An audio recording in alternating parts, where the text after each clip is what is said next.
strolling across to take up position, so as each historical hero marches past, they can take the salute.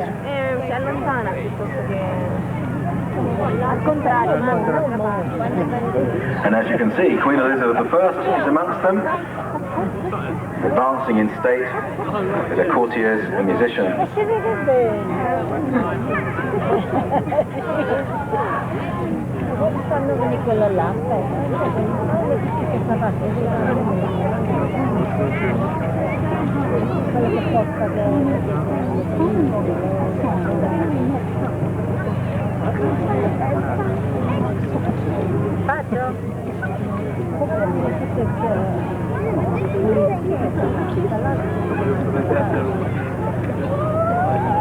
So as you can see, we have quite a parade here of personalities.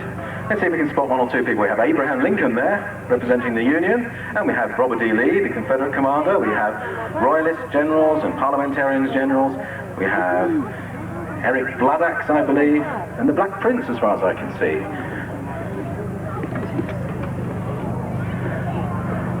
We have Queen Victoria and the Prince of Wales. And Queen Wilhelmina of Holland to review the World War II troops. And to start the troops into position, we're moving the infantry into place now.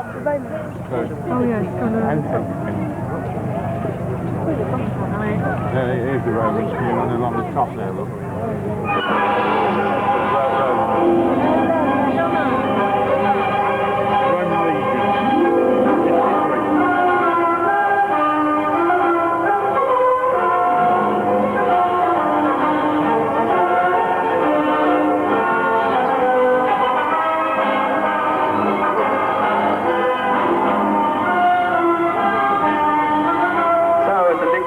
Reach their recruiting position, their saluting base.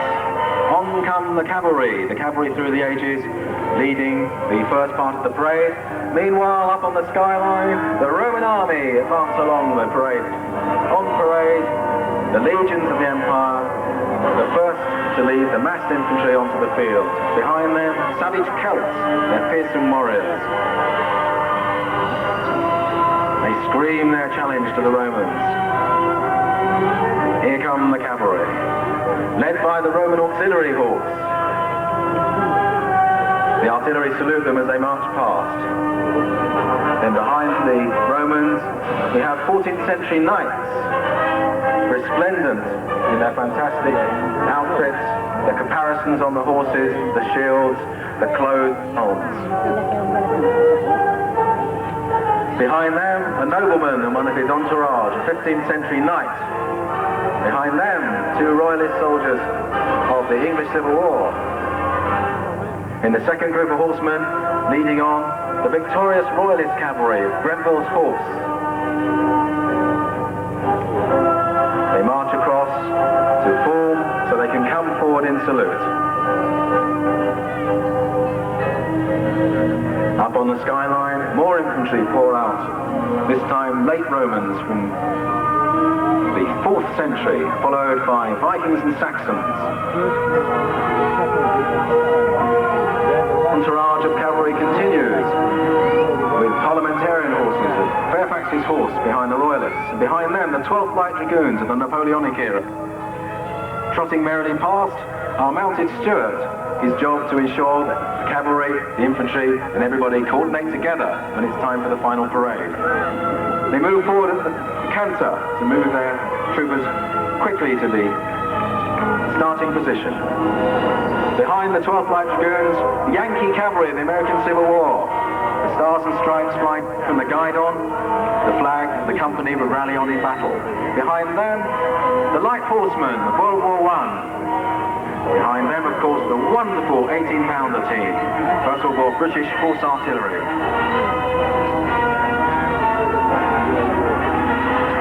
Military vehicles follow up to take up their place. Two post-war vehicles here, one in Desert Storm colours, all moving to their start position. In the background, the medieval 17th and 18th and Napoleonic artillery start to move forward, to move into position.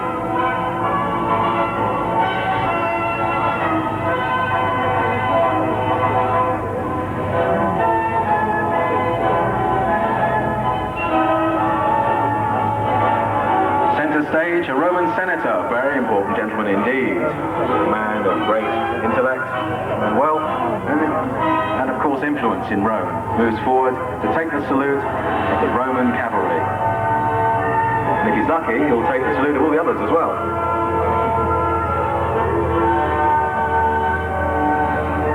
And now the first of the riding past the cavalry, the Roman cavalry. Give them a cheer, ladies and gentlemen. Cavalry of the troop.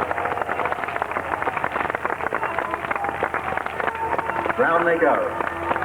Now I imagine what they'll do now is wheel round and go back and join their infantry. Now the medieval knights, the 14th century knights at the medieval tournament school. Phil Allen and Destrier.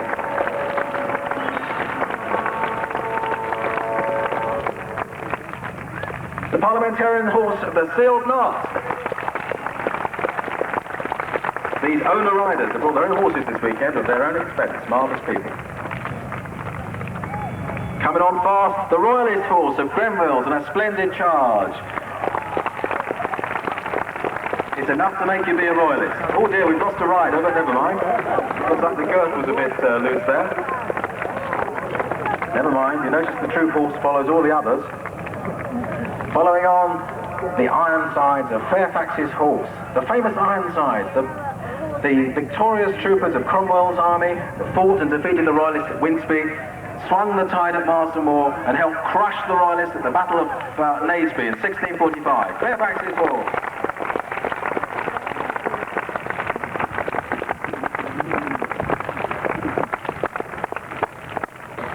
Coming on fast, the Napoleonic period in their splendid pre-1812 uniforms, the 12th Light Dragoons.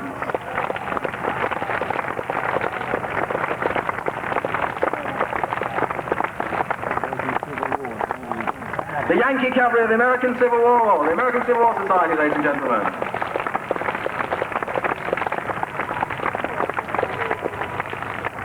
And now a real treat, the World War I cavalry and the horse artillery. Wow! Andy Smurden playing the trumpet, ladies and gentlemen. Brilliant. Absolutely. What a fantastic sight. Brilliant. Listen to that gun rumbling on the ground. Nice. Now, if Grenville's horse at the back of the arena would like to rejoin their infantry, that is their option. Otherwise, could they please move from the field? Otherwise, they'll get blasted by the artillery.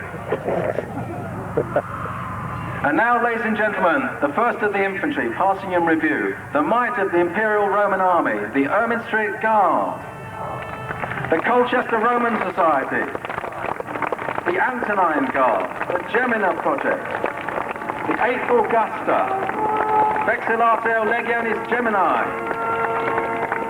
What a wonderful sight.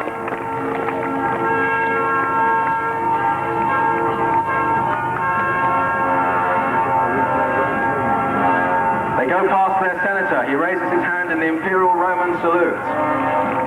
What a marvellous sight. And now the Celts. Brave but ultimately doomed. Let's hope they leave the senator alone if they go past him.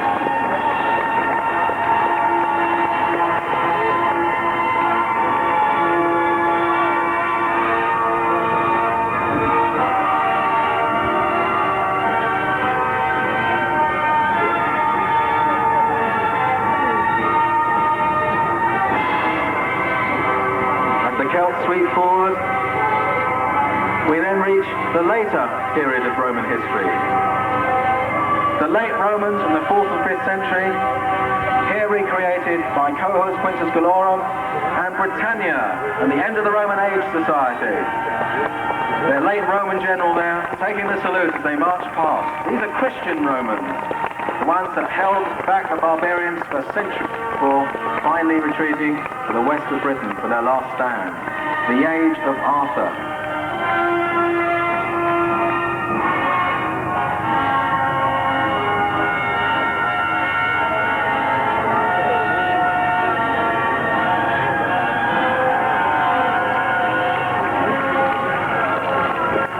And now centre stage is taken by a ferocious Viking warrior, Eric Bloodaxe.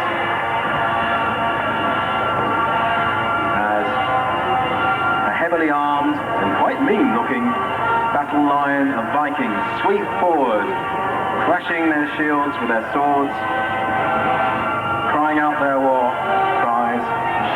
Divers come down in salute. Ladies and gentlemen, the Vikings!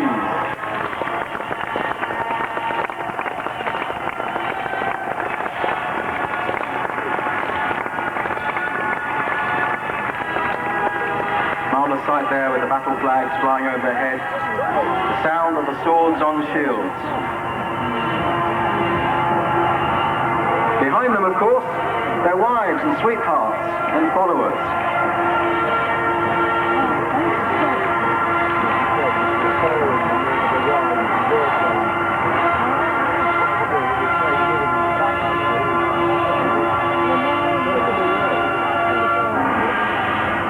And now, following the Vikings, we have the Saxons. Of course, the Saxons who bravely defended our shores for centuries against the raids of the Vikings. Here formed by the society known as Regere Anglorum, the kingdom of the English. Ladies and gentlemen, the Saxons! A Saxon king encouraging his men before. Whilst on the skyline, the massed midi-infantry continued to pour along the terrace. Behind the warriors, a large number of ladies, children and camp followers also of the 10th century. And interestingly, bringing up the rear there, a party of nuns. It was suggested to me earlier these were actually German paratroopers in disguise, but I'm not sure I believe them. A splendid sight. Give your appreciation to the ecclesiastical section of Regere Anglorum.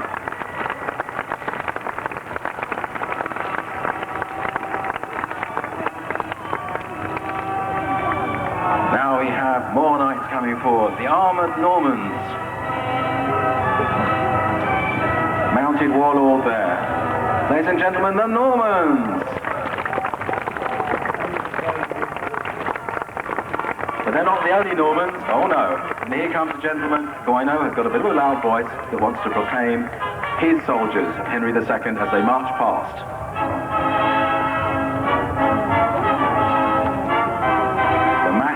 Century knights from several societies, Conquest, the Feudal Archers, the Clowerts and Wolf.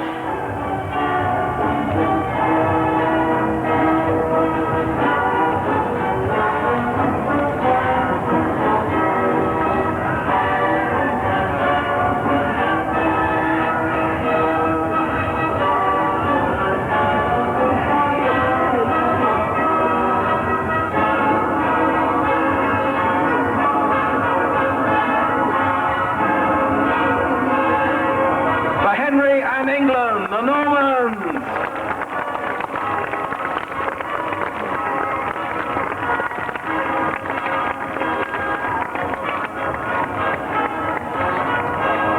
Behind them, we move forward once again to the 14th century, the time of glory for the English in France. The famous Battle of Poitiers, the Battle of Crécy, the destruction of many a French army.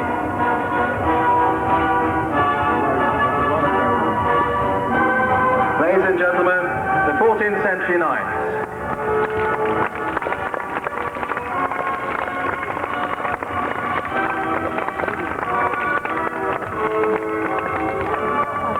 And now, more 14th century soldiers and knights. For the paladins of chivalry, these gentlemen, of course, spent most of the weekend setting up and helping us with the 14th century jousting, and didn't get much chance to actually go out and hit each other, which is a real shame. But God bless them, they helped us do the jousting. So give a rousing applause for the paladins of chivalry.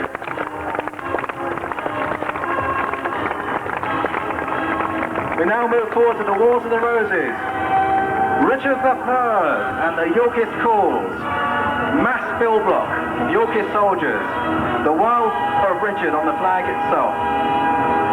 Wonderful sight, the billmen come down in salute.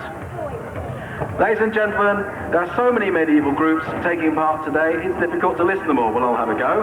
Under the general umbrella of livery and maintenance, we have 1471, the Audley household, Buckingham's retinue, the Burgundian mercenaries, the Clarence household, the Gloucester household, Herarium, the Lincoln Castle garrison, the Percy household, the York City levy, the Ragged staff, Parsons household, the Somersets. the Berkeley household, Destrier, English Company, King's Ordnance, Medieval Event Company, Raphael Falconry, Richard York, Rosamundi White Company, Ordinal household. Ladies and gentlemen, the 15th century!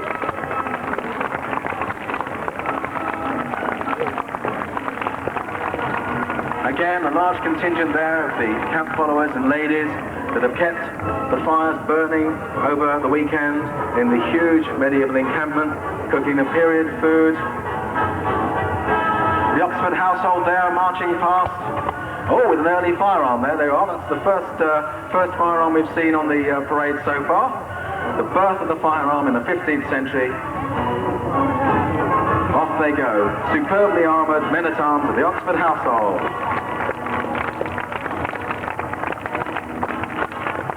Up on the skyline now you see the massed ranks of the 17th century. We'll be coming to them presently, but what a wonderful sight. Sure.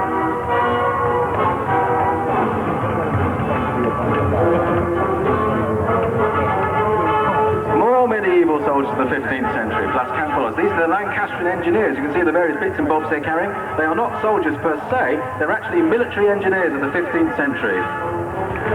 The Lancastrian engineers. Now we move forward in time. Queen Elizabeth I herself moves forward to take the salute of the Tudor contingent, consisting first of all of Landsknechts of the year 1549, when her father Henry VIII brought them over to help crush a rebellion. The Queen moves centre stage with her courtiers, the Landsknechts flourishing their wild flags, the outlandish costumes. Quite amazing, really, the Landsknechts. They were professional soldiers. They wanted Europe, fighting for anybody that would pay them. They were ferocious. They were successful. Henry brought them over here in 1549 to put down Kett's rebellion and the Prayer Book rebellion, and they proved very effective. Ladies and gentlemen, the Landsknechts.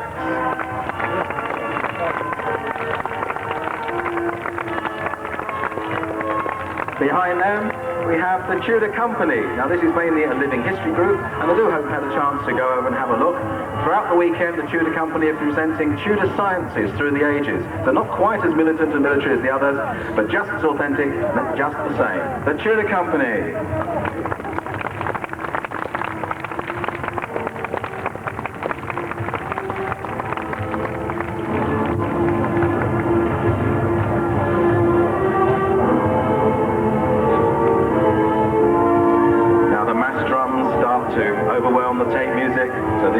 We turn down our tape music and you can hear the actual live music, the drums of the Tudor and 17th century era.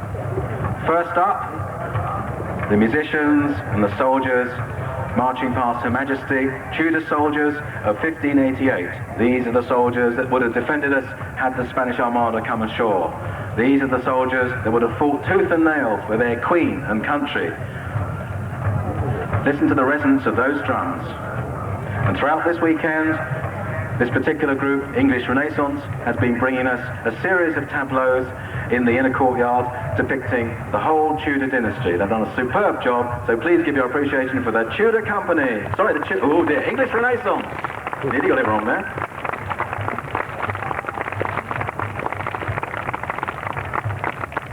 They pass in review in front of their queen, with the waiting ladies behind. They bow, they move around, the billmen escort them, and off they move. Now we move forward again to the cataclysmic war that ripped apart this nation in 1642. A war that led from a system of government where the king was all, where his word was life or death, to the basis of constitutional monarchy and the government we enjoy today, the English Civil War. And here we have a royalist and a parliamentarian general who have stepped forward to take the salute as the massed troops of the English Civil War Society start their march past. First of all, the royalists themselves, resplendent in their dark burgundy uniforms, a Catholic regiment, a regiment that defended Basing House to the last until taken by storm in 1645. With them, John Bright's regiment, representing the Northern Foot. Ladies and gentlemen, Brights and Winchesters of the English Civil War Society. Behind them, accompanying them once again, Grenville's force, the cavalry with the infantry.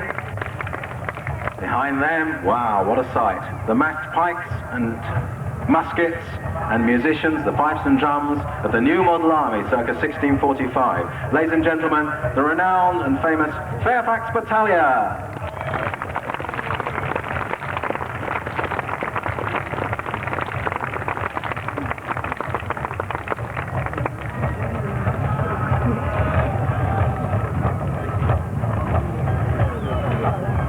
The troops, all there moving in column of divisions.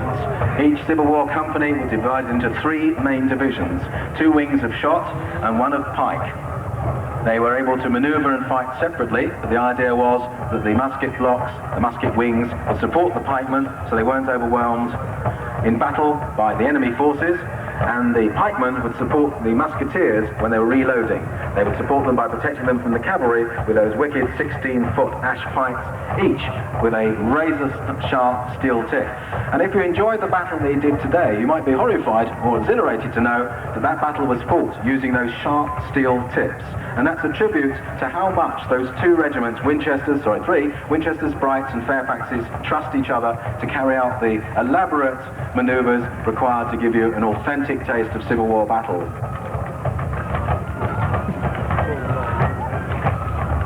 Fairfaxes now swing into column. The flag comes down in salute. Colonel Foster at the head, the fifes and drums behind, and behind them, the massed musketeers.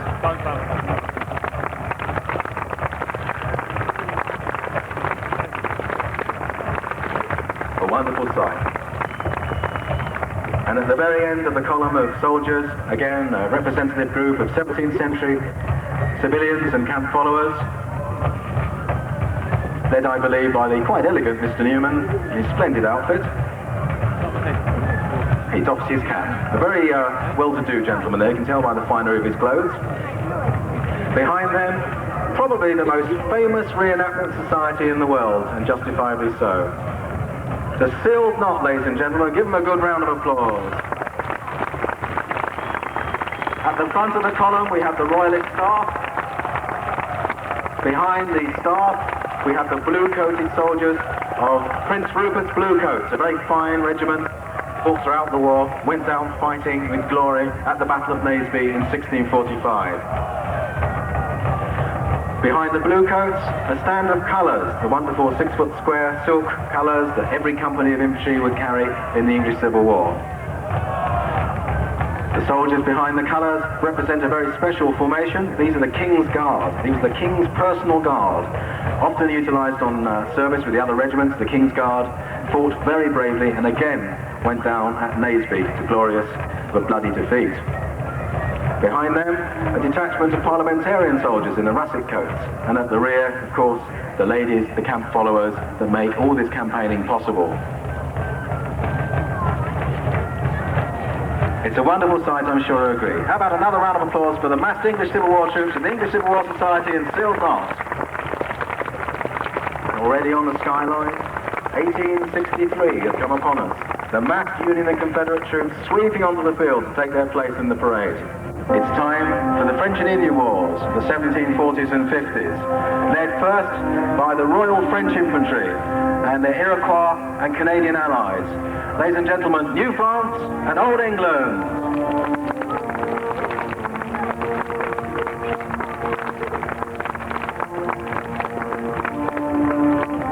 Relatively new group actually, it's only been going 2 years, but it's caused enormous interest. They're a very popular group because of the real mix of tactics, from shoulder-to-shoulder volleys to real Indian tactics of running around, hitting people over the head. Not subtle, very effective though. Behind the French, the defenders of Canada, we have the British Redcoats. Come on, give them a good cheer, way! The massed British and colonial infantry of late wars and New France and Old England.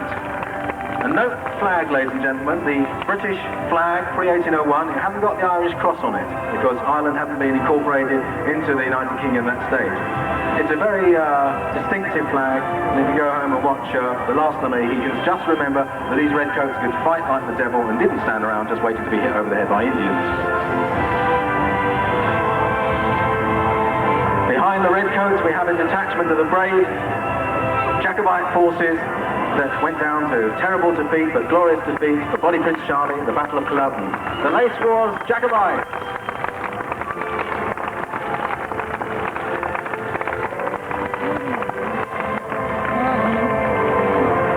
Behind the Jacobites, a detachment of troops from the American War of Independence. These gentlemen, the British Marines, 1777, will be spending the entire weekend trying to recruit you into the Royal Navy with all sorts of spurious stories of glory. They've done a super job. The British Marines!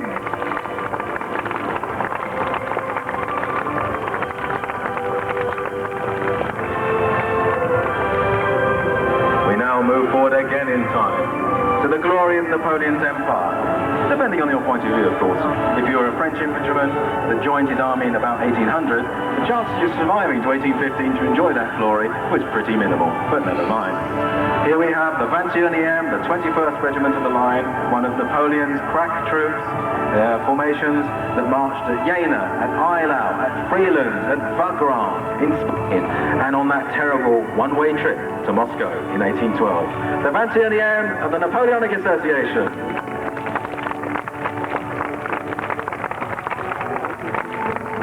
Cries of Vive l'Empereur, long live the Emperor, above the serried ranks of the troops, and at their head, the Imperial Eagle on top of the tricolor flag. Every French regiment had an eagle, every French regiment had a tricolor. They had to defend it to the death. It was therefore to the glory of British troops when they could capture those eagles, and indeed several eagles were captured at Waterloo and can still be seen today in Britain.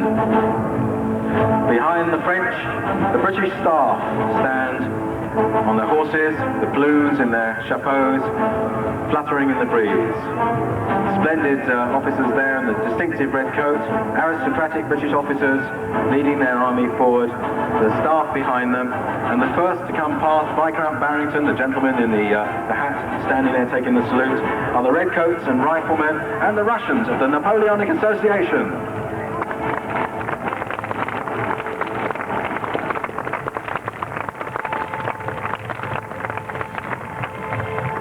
You notice the distinctive green uniform of the riflemen there, the early forerunners of the Rifle Brigade.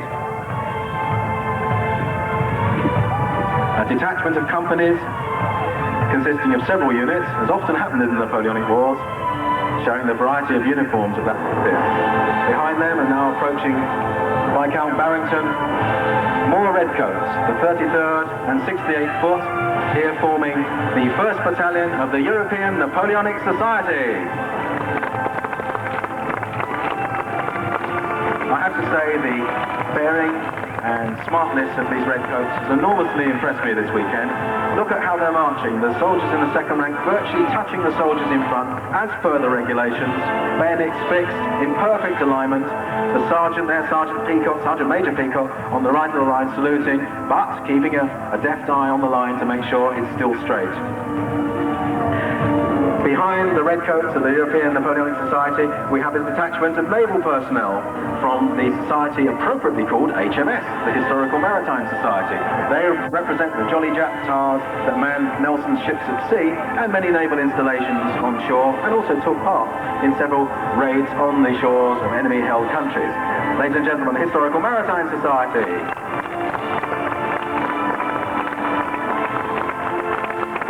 But now we move forward to 1863. Already, Robert E. Lee and Abraham Lincoln have taken center stage to take the salute as the troops march past. Leading them, the federal forces of the American Civil War Society and SOSCAN, the Southern Skirmish Association, the bands at the head. The American soldiers did like to march off to battle to a bit of nice band music. There's lots of superb band music from the American Civil War still around, available on CD. All good stuff. Now, meanwhile, the redcoats of the 1st Battalion go from line to column, and they'll be marching off presently, I hope. Otherwise, we're going to have a bit of a traffic jam. Off they go. Ah, yes, now they've gone from the slow parade pace to the fast pace. Napoleonic soldiers had at least 2 paces, and the light infantry had an even faster pace as well. So that shows you how well trained these troops are. They fast to the fast pace, just to the slow pace.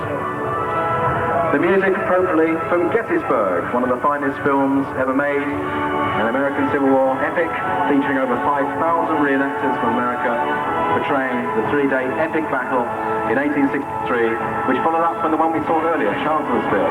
When General Lee whipped the Yankees at Chancellorsville, he took a gamble and invaded the North.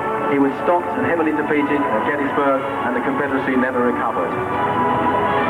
Ladies and gentlemen, the massed Yankees, the Union Federal Forces of the American Civil War Society and Southern Skirmishers.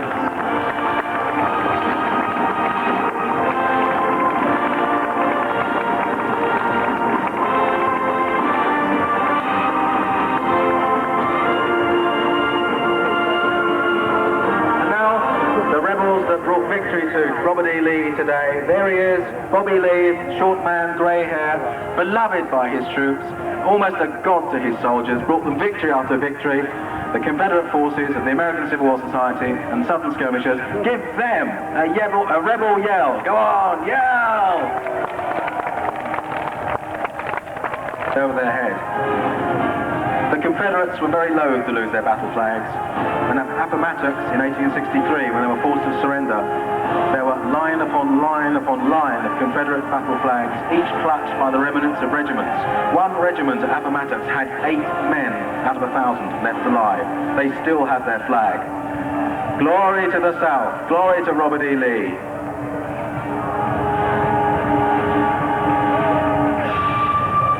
They were noble, they fought hard, but their cause was ultimately doomed, and the United States was saved. Probably just as well when you consider the challenges that America faced in the 20th century and their contribution, their enormous, overwhelming contribution to the Allied war effort in World War II.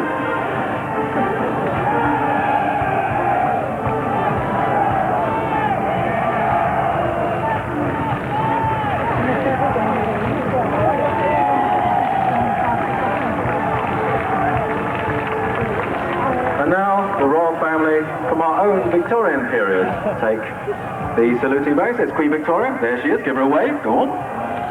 Good afternoon, Your Majesty. And the Prince of Wales, Bertie, naughty Bertie. Oh yes, a few tales about him, I can tell you. And Princess Alexandra.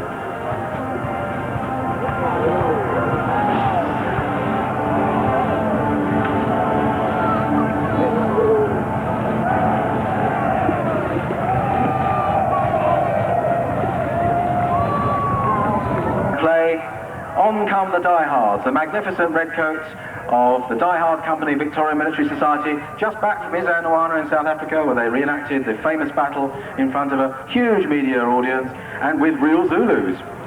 There were about 300 of them when they went out. This is what's left. No, I'm joking. The diehards, splendid fellows.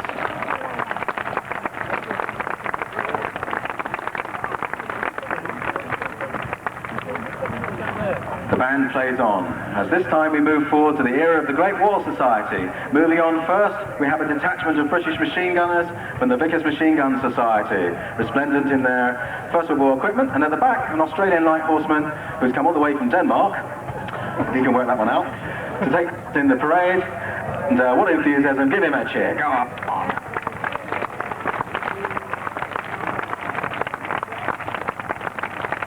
Follow on, a very interesting group of individuals, brand new actually, First World War Germans of Investen. If you've been up to the modern, to the authentic living history site, you would have seen them sitting inside their bit of trench of the Hindenburg Line. They've done a lot of work, they've done an awful lot of research to recreate this section of German infantry from the latter half of World War I, oh dear. In Western, 1914 to 18, give them a round of applause. Behind them, Pershing's Doughboys, the Americans that came in. I should make a joke about them being late, but in fact they're quite nice and early today, so I can't do that, that's a shame. Pershing's Doughboys meticulously reconstructing the American Army of 1917, both in Europe and on the punitive expedition to Mexico when they were chasing Pancho Villa. sort of mixture of modern warfare and cowboys and Indians there. It was a very strange campaign and proved to be, in the end, not very effective because Pancho Villa kept getting away. We move forward to 1940. We have the Dutch officers there and Queen Wilhelmina herself in exile in Britain, saluting as the Dutch soldiers of 1940 go past,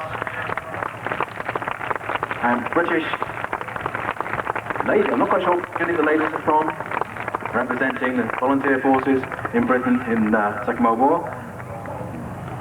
These Dutch soldiers wearing original stuff, it's all original 1940s kit, very rare to get because, as you can imagine, the Nazis confiscated a lot of it and they took over the country. British infantry march past now. I believe these are the Norfolks. I hope they are. Yes, they are. The good old British infantry that slogged its way from the beaches of Normandy right the way through to the end of the campaign in April 1945. Behind them, the Yorkshire Regiment. You can see there the Yorkshire Rose on their pennant.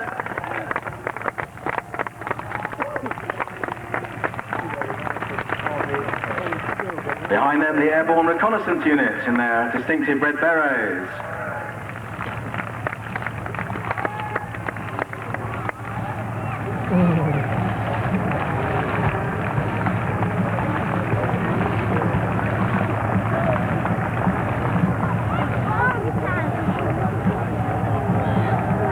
Now, yesterday, I forgot to mention the Women's Royal Air Force Detachment, and I nearly got lynched. Now, these ladies have meticulously reconstructed the appearance down to the makeup and the hairnet of this vital part of Britain's effort, so give them a jolly good round of applause.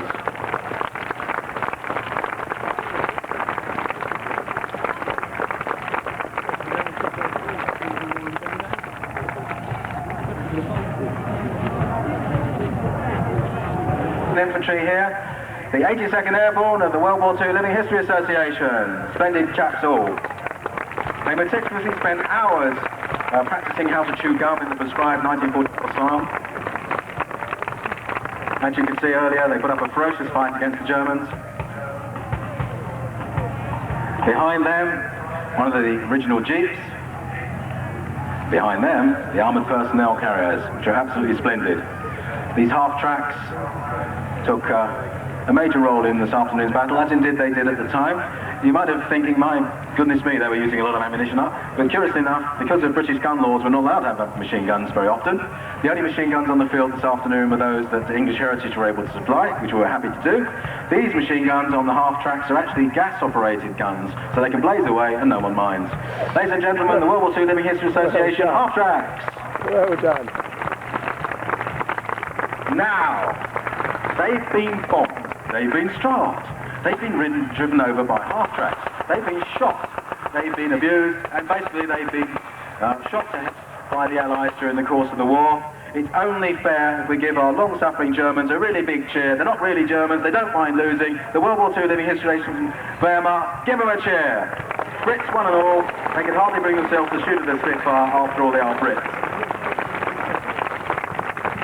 This unit represents the 916th Grenadiers, who interestingly were the unit first to resist the Americans on Omaha Beach. So if you've seen the film Private Ryan, it was the 916th, these soldiers, that were there and gave the Americans such a bloody nose. The 916th fought very hard and was wiped out completely 3 times over in 1 year. I don't think there's many regiments with such a horrendous casualty rate. Not a good career prospect, clearly. Behind the World War II Wehrmacht infantry, we have the elite paratroopers, the Fallschirmjäger. Fallschirmjäger, of course, also formed by the World War II Living History Association, fought ferociously in several campaigns. They suffered such severe casualties when landing on Crete in 1941 that Adolf Hitler forbade that they be used in airborne assaults thereafter, and were used as elite infantry in Italy and in Russia, where most of them found their grave. The Fallschirmjäger, elite troops, and there, over the shoulder, one of the G42 machine guns, an original MD42 that we were able to use on this occasion due to a special dispensation. Indeed, the machine guns today you won't see anywhere else in use because of their ferocious firepower.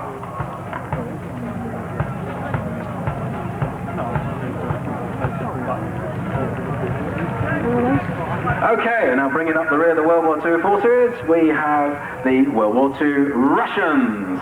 Oh, I'm sorry, I forgot the Italians. Oh no, mustn't forget the Italians. There's splendid people between the Germans and the Russians. The Folgori Italian paratroopers, a brand new society. I hope you still saw them in their command bunker. Splendid people, give them a round of applause.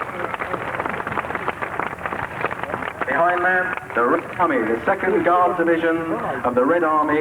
These chaps, all in original Russian stuff, all original World War II stuff, which they've meticulously obtained over the years from the Eastern Bloc. You can see there, they've got trailing a machine gun and light machine gun over the shoulder. They've built a complete bunker in the Living History camp, and you've just got to go see it if you haven't seen it so far. There will be time after the parade. And up the rear, perhaps my favourite World War II people, representing the home front, the quite splendid civil defenders. We have the Home Guard, we have the nurses, we have the auxiliaries, we have a man girl there, a gentleman in the air with his umbrella, presumably to poke into the ear of the nearest paratrooper, and of course the kids themselves waving the Union Jack. Quite splendid. At the rear, we come to the post-war era now. These gentlemen here represent Warsaw Pact troops of the Eastern, right now, they are East German Army, the Warsaw Pact group, wearing original uniforms again, which they salvaged from the wreck of the East German state. Quite unusual, very dedicated. Ladies and gentlemen, the Warsaw Pact group.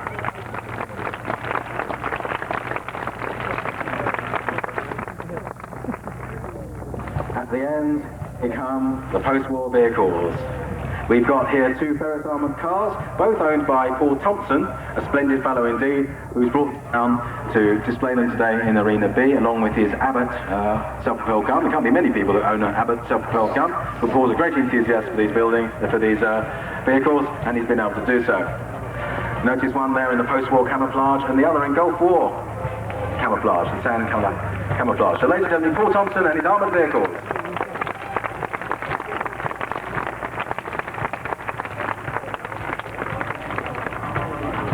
And finally, ladies and gentlemen, they're quite magnificent, they're brilliant, they're musically minded and very, very talented South Knock Bazaar's Yeomanry Band.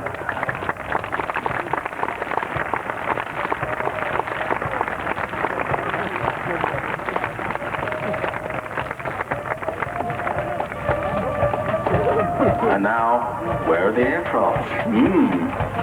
They're coming in.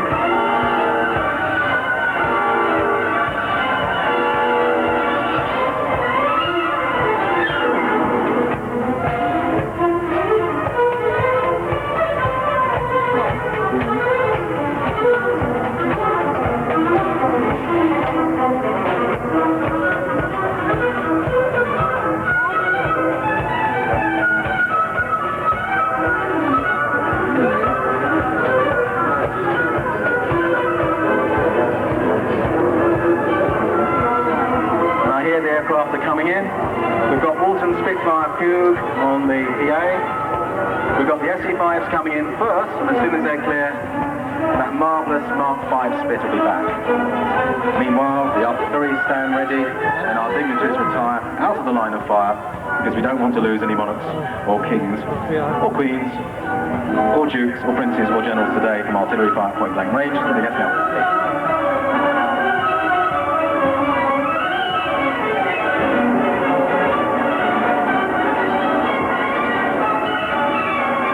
Those of you who've seen the film The First of the Few will recognise this music, composed by Sir William Walton. Particularly suitable for aircraft. And I can hear the roar of the engines of the flight of 3 SE-5s as they come in. They're with us any minute now. And literally, just at treetop height, here they come. The first of the SE-5s coming on now.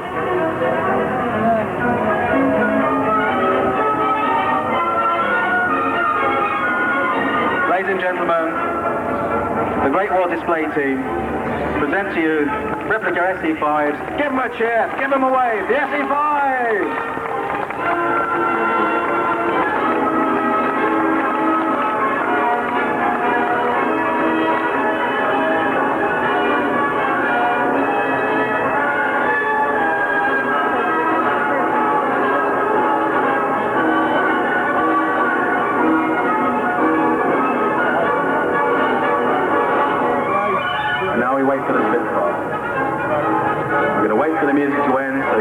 wonderful Merlin engine.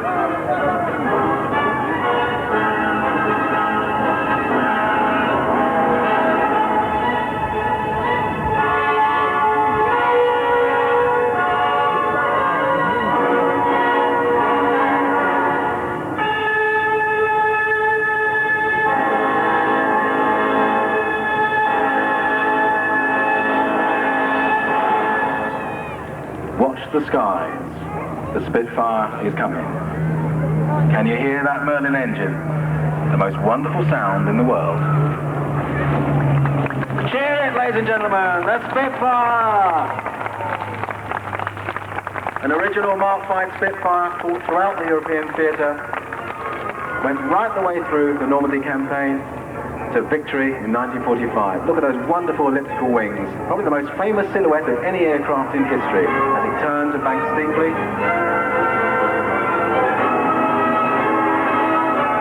It comes for a second and final pass. As it comes, cheer for your life. This represents the very best of British aeronautical engineering and victory against the Luftwaffe in 1940. The Spitfire!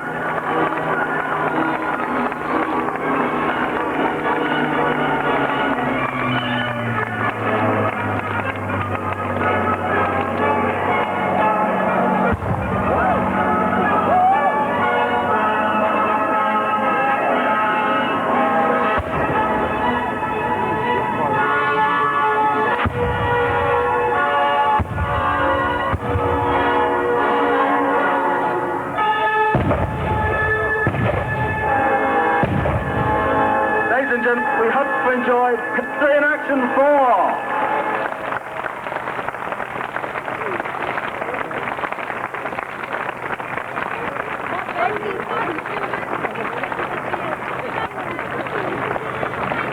I'm Howard Giles, the show director, and I would like to thank everybody here today, especially the re-enactors, who have put in so much hard work over the weekend. You've done